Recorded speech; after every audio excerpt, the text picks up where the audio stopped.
A atração a seguir é recomendada para todas as idades.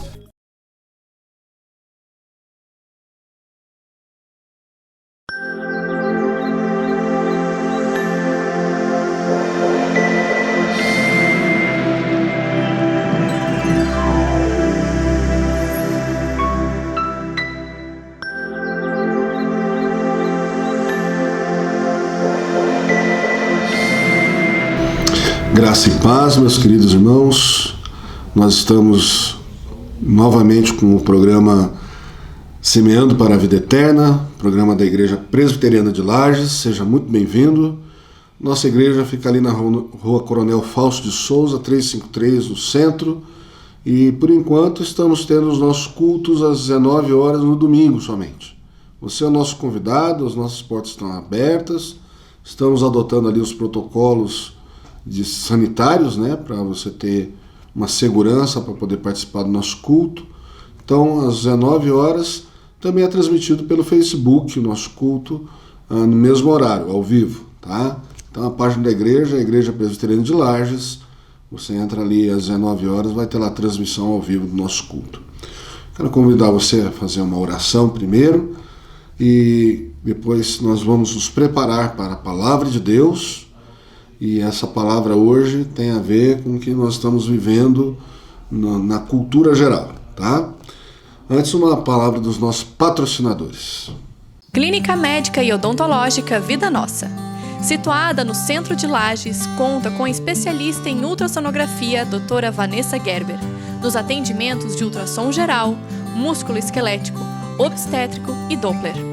E também com atendimento odontológico com o Dr. Fernando Gerber nos serviços de cirurgia, estética, prevenção, clínica geral e implantes. Clínica Vida Nossa, Rua Correia Pinto, número 638, Centro, em frente à Praça da Estátua do Correia Pinto. Muito bem, queridos irmãos e irmãs, vamos orar pedindo que nosso Deus esteja nos abençoando na meditação da sua palavra. Oremos. Deus e Pai, quero te agradecer por mais um dia de vida que o Senhor nos dá, pelo momento que nós vivemos, ó Deus, de restabelecimento de saúde. Quero te agradecer, ó Pai, pela nossa comunidade, a Igreja Presbiteriana ali, a nossa cidade, que o Senhor esteja derramando a Tua graça, principalmente agora que vamos ler a Tua palavra, Deus, e que o Senhor nos alimente através dela, fortaleça a nossa fé, restaure a nossa alegria e esperança. Em nome de Jesus, o Teu Filho amado, é que nós oramos e te pedimos. Amém, Senhor Deus. Queridos, eu vou ler um texto hoje no Evangelho de Lucas, capítulo 17. Nós estamos vivendo aí, então, um momento na cultura que alguns têm chamado de cultura do cancelamento, né? Então nós vamos hoje falar um pouco sobre isso. Temos aí alguns programas, uns realities, né, no ar, que está sendo muito alvo dessa linguagem. Então nós vamos ver na palavra de Deus sobre o que Deus recomenda como nós vivamos como crentes, como os irmãos, como servos de Deus vivo, e Ele ordena que nos amemos uns aos outros. Se nós guardamos os mandamentos dele, Ele diz: se vocês guardarem os meus mandamentos, vocês me amarão e amarão ao próximo, né? Então vamos lá. Lucas capítulo 17, eu vou ler dos versículos 1 ao 10, e diz assim a narrativa. Disse Jesus a seus discípulos: é inevitável que venham escândalos, mas ai do homem pelo qual eles vêm. Melhor fora que se lhe pendurasse ao pescoço uma pedra de moinho e fosse atirada no mar, do que fazer tropeçar a um destes pequeninos. Acautelai-vos. Se teu irmão pecar contra ti, repreende-o. Se ele se arrepender, perdoa-lhe. Se por 7 vezes no dia pecar contra ti, 7 vezes vier ter contigo, dizendo: estou arrependido, perdoa-lhe. Então disseram os apóstolos ao Senhor: aumenta-nos a fé. Respondeu-lhes o Senhor: se tiverdes fé como um grão de mostarda, direis a esta amoreira: arranca-te e transplanta-te no mar, e ela vos obedecerá. Qual de vós, tendo um servo ocupado na lavoura ou em guardar o gado, lhe dirá quando ele voltar do campo: vem e põe-te à mesa? E que antes não lhe diga: prepara-me a ceia, cinge-te e serve-me, enquanto eu como e bebo. Depois comerás tu e beberás? Porventura terá de agradecer ao servo, porque este fez o que lhe havia ordenado? Assim também vós, depois de haverdes feito quanto vos foi ordenado, dizei: somos servos inúteis, porque fizemos apenas o que devíamos fazer. Amém. Então esse é o texto, meus queridos, base para a nossa meditação, né? Então eu queria entrar nesse assunto da cultura do cancelamento. Outro dia participei de uma live de um amigo, né, um comediante aqui da cidade, Fabrício, falando sobre o cancelamento. Ele fez várias lives e eu participei de uma das lives dele. Foi bastante interessante, bastante comentado, né? Teve uma repercussão muito boa. Então nós estamos vivendo aí também o período do reality show lá, do Big Brother, e estamos vendo muitos comentários sobre exatamente a cultura do cancelamento, né? Que está sendo cancelado porque se mostrou uma pessoa horrível, e até o fã-clube da pessoa repudiou as ações, né? Então, o que eu quero trazer na palavra de Deus sobre isso hoje, né? Alguma coisa que eu comentei ali com o Fabrício também. Primeiro que não é... Quando a gente vai para a sociologia vai dizer que para você chamar alguma coisa de cultura, ela tem que estar estabelecida pelo menos 20 anos na sociedade, né? Então, não é uma cultura ainda, porque não se estabeleceu isso. Nós estamos vivendo uma fase, uma mania de se cancelar as pessoas, né? E isso vai entrar nos eixos daqui a algum tempo. Então, começou com alguma coisa boa, no sentido de se não ouvir certas opiniões que são entendidas pela sociedade como um todo, como opiniões nocivas, né? Como falas que não agregam, que desagregam, falas que denigrem, né, a imagem da pessoa. E até hoje em dia, você usar certas palavras como essa que eu usei, denigre, você é até cancelado, né? Mas é também uma outra conversa que a gente tem que ter, né? Essa cultura agora da reinterpretação das palavras, que está muito, muito equivocada em algumas coisas, né? Então, o texto que eu trouxe é um momento em que Jesus está ensinando seus discípulos, né? Então é a palavra do Mestre, do Senhor Jesus.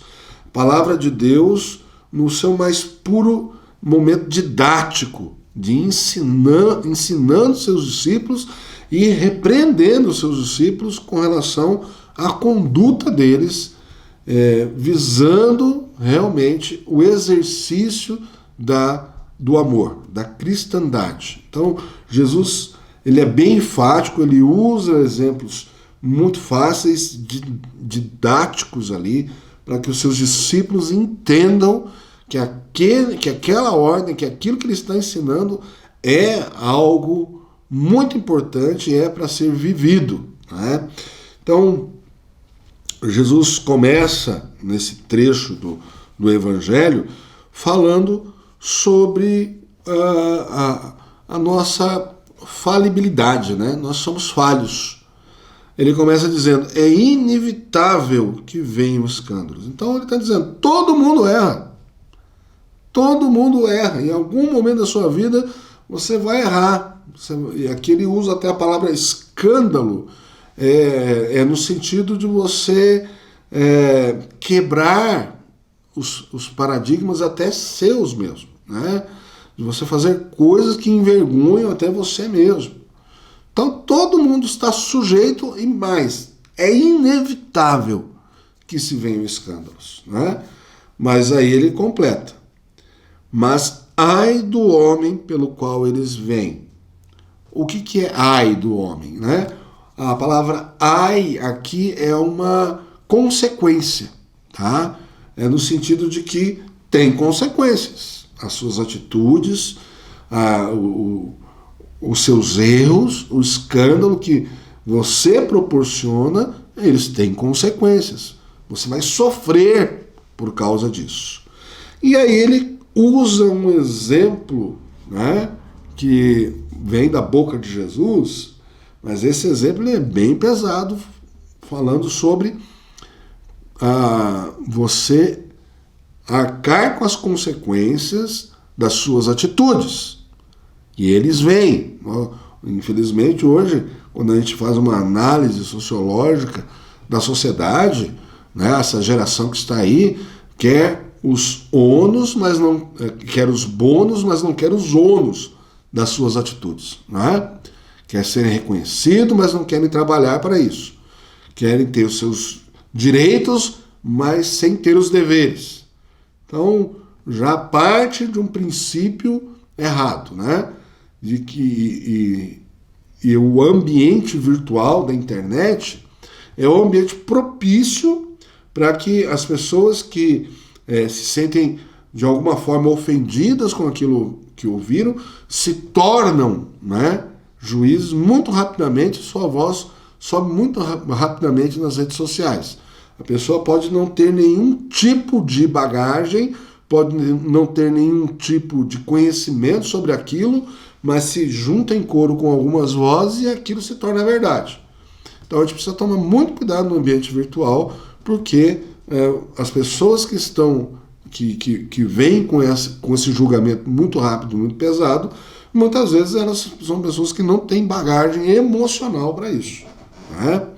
Então essa explicação que Jesus dá, ele diz que a consequência, né, desse escândalo, ele diz assim, ó, melhor fora que lhe pendurasse ao pescoço uma pedra de moinho.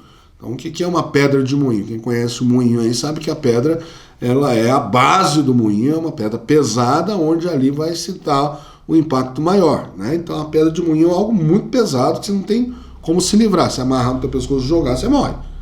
Então Jesus fala que fosse atirado ao mar do que fazer tropeçar a um desses pequeninos. Qual que é a comparação que Jesus está fazendo? Aqui é de quem tem bagagem, quem tem conhecimento e age desse jeito, para esmagar, para escandalizar aquele que tem pouco conhecimento, aquele que é mais frágil, aquele que não tem como se defender. Quando eu falo pequeninos, não está falando de criança aqui, está falando de bagagem, está falando de consciência, está falando de maturidade. Não é? Então, se você tem, principalmente o recado aqui é para aqueles que buscam conhecer, têm conhecimento da palavra de Deus, de um Deus bondoso, generoso, que nos resgata, mas um Deus também que cumpre a sua justiça. Por isso que Jesus teve que morrer naquela cruz, porque a justiça de Deus foi cumprida em Jesus. Então, perceba que Jesus está colocando aqui um peso muito maior para quem tem uma bagagem maior, tem conhecimento, né? E essas pessoas que têm bagagem maior e têm mais conhecimento, quando você for analisar, né, o frigir dos ovos, são as que vão demorar mais para ter uma atitude mais agressiva, né? Porque ela tem conhecimento. Agora, se ela tem esse conhecimento, tem essa bagagem e já vai com tudo, né, para cima do erro das outras pessoas, o Jesus está falando que ai dessas, porque elas vão ter muito maior consequências, né? Então, é interessante a gente parar para pensar um pouquinho aqui, só usando os exemplos, né, atuais. Nós temos aí algumas pessoas que têm as suas reputações jogadas na lama do dia para a noite por pessoas que não têm um mínimo para chegar perto dessas pessoas de conhecimento. Né? Isso é muito comum hoje no ambiente virtual da internet. Né? Nós temos aí pessoas renomadas com prêmios internacionais, cientistas, e aí quando entra num debate, né, você vê lá no ambiente virtual algumas pessoas já falam, mas esse aí já vem querendo denegrir a pessoa, vem querendo rebaixar a pessoa, desqualificar a pessoa, e essa pessoa que está dizendo não tem nenhum currículo, não tem nenhuma informação ou formação na área de que aquela pessoa renomada tem, mas já vem com uma sentença, já vem com um assassinato de reputação, né?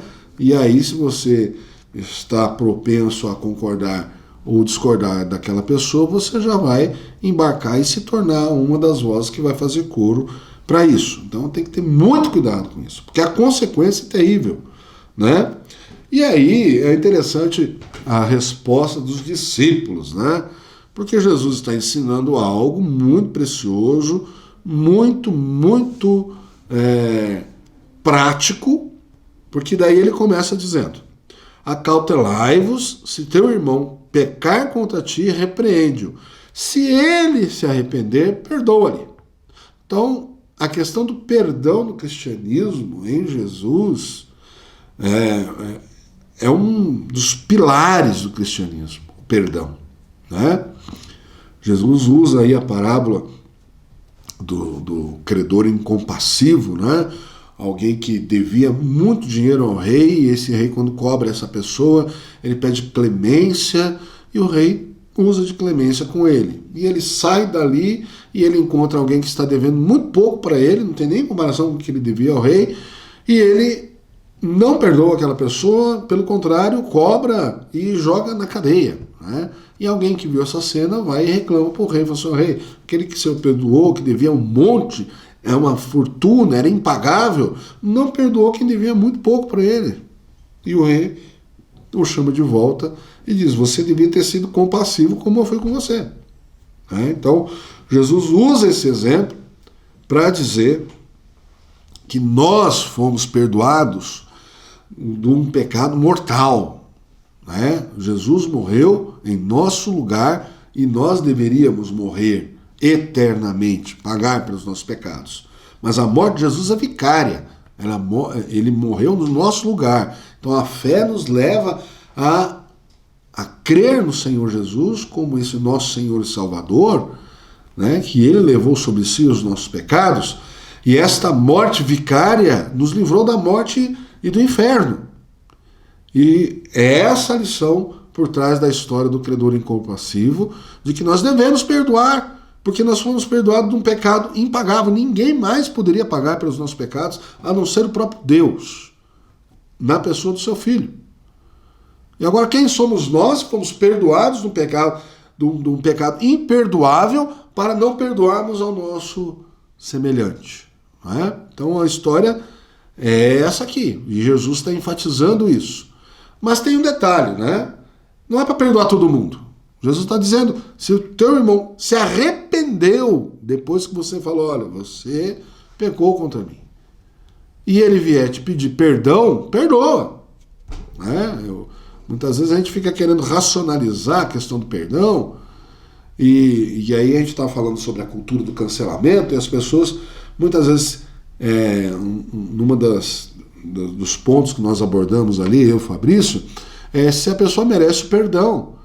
Porque, né, a motivação do pedido de perdão é que é questionável aí nesses casos. Fala assim: porque perdi seguidor, porque ninguém me segue mais. Então a pessoa vai lá e pede perdão. Assim, eu não posso questionar as motivações de quem pede perdão. E aqui Jesus está dizendo: se ele pediu perdão, perdoa. Perdoa. Quantas vezes ele errar? Se ele pedir perdão. Agora tem gente que não reconhece que errou, não pede perdão e quer ser aceito de volta. Né? Aí que mora o erro. Né? Como eu disse, isso está muito ligado a esse pensamento dessa geração, de que ela tem todos os direitos, mas não tem deveres. A questão do arrependimento do seu erro, ela é uma questão de prerrogativa aqui, né? Para você perdoar, a pessoa tem que se sentir arrependida pelo aquilo que fez, né? Então, e aí os discípulos vêm com uma muito boa, né? vem com uma muito boa: Senhor, aumenta-nos a fé. Ó, que pedido piedoso, né? Aumenta-nos a fé. Jesus, muito pacientemente, explica um negócio para eles de um modo que eles entendam. Ele falou assim: se vocês tiverem fé do tamanho de um grão de mostarda. Sabe o que Jesus está dizendo com isso?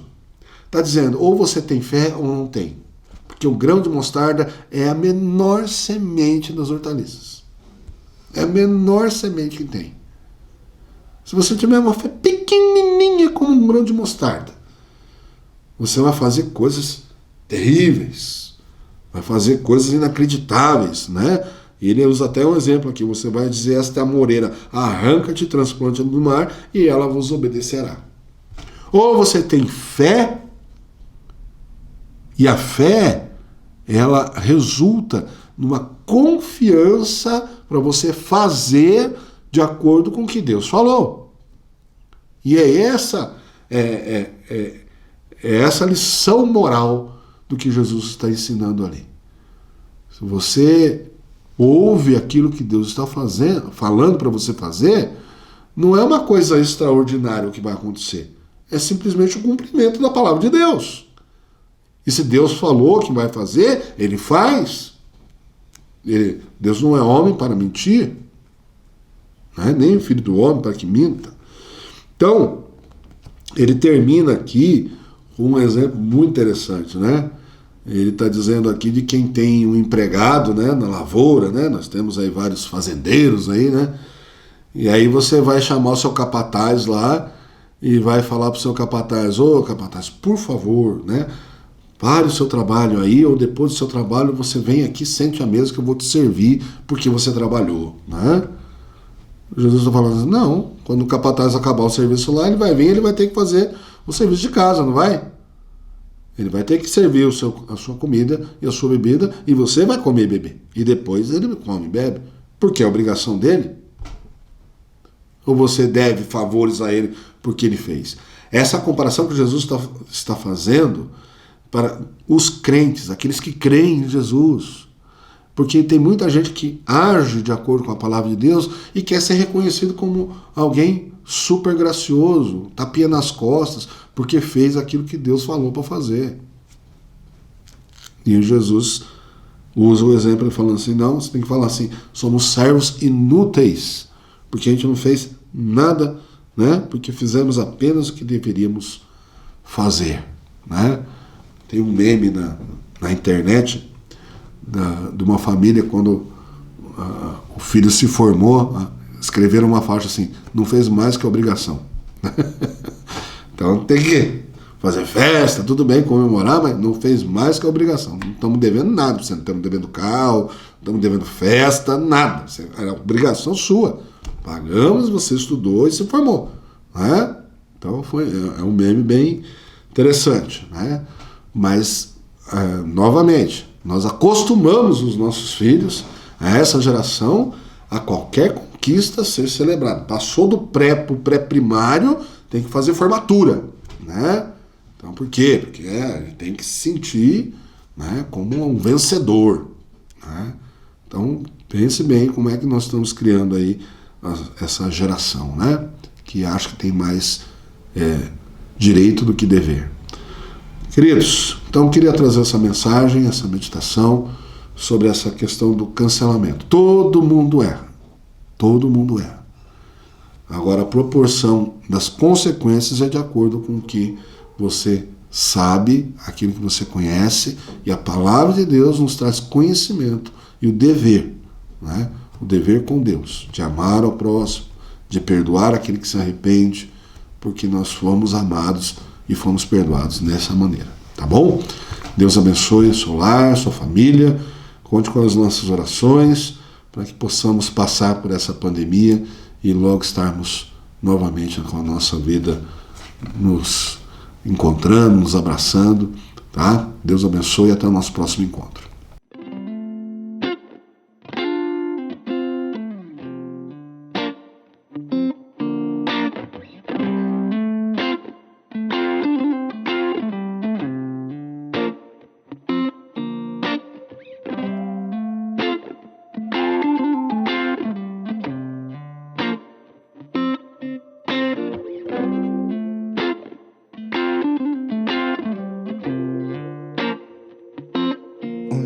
gente aprende a confiar em um Deus que faz milagres, que ouve a nossa oração e que se faz presente aqui.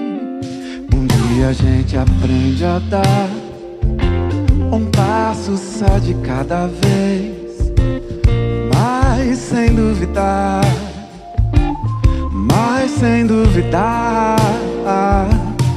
Ele continua sendo bom, Ele continua sendo Deus, Ele continua sendo bom, Ele continua sendo Deus. Oh, oh, oh.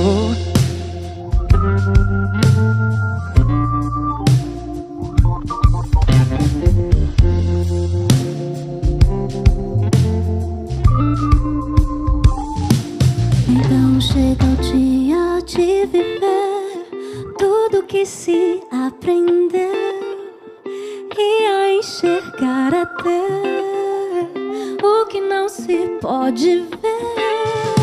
Chega o dia de entender, até ouvir o não de Deus, mas sem dúvida